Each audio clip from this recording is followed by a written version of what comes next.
9x under square root times 10x under square root is equal to 810. Find the value of x. To find the value of x, we need to remove the square root.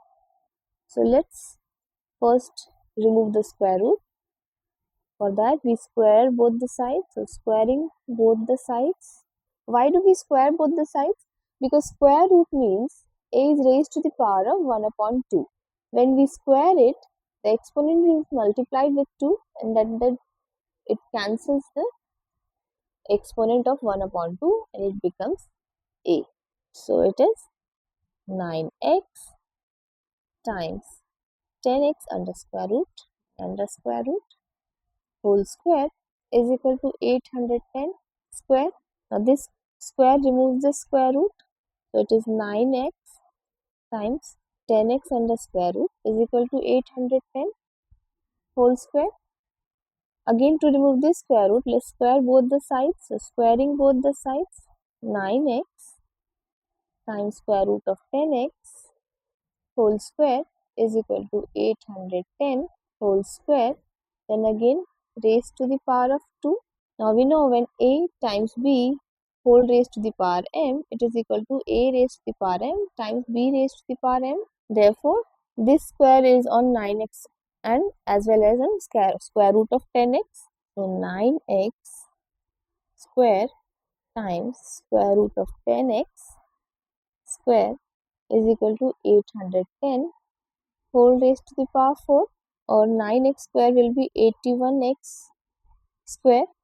This square root removes the square times 10x is equal to 810 raised to the power 4, or 81 times 10 times x square times x will be x cube is equal to 810 raised to the power 4, or this is 81 times 10 is 810 times x cube is equal to 810 raised to the power 4. Now divide both the sides by 810. So this removes 810 gets cancelled. X cube is equal to, now when a raised to the power m upon a raised to the power n, this is equal to a raised to the power m minus m. Therefore, using this property, we can write here 810 raised to the power of 4 minus 1, or x cube is equal to 810 raised to the power of 3.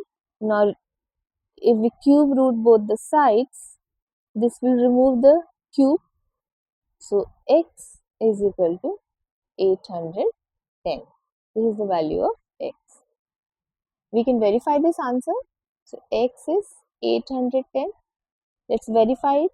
9 times 810 under square root 10 times 810 under square root 9 times 810, and this will be 8100 under square root 9 times 810. Square root of 8100 will be 90. Now this is 9 times 8100. We can write 81 times 10 times 90. 9 times 10 will be 90. So 90 square times 81 is 9 square under square root, and this is equal to 90 times 9, or this is equal to 810. So LHS is equal to RHS. Answer is verified.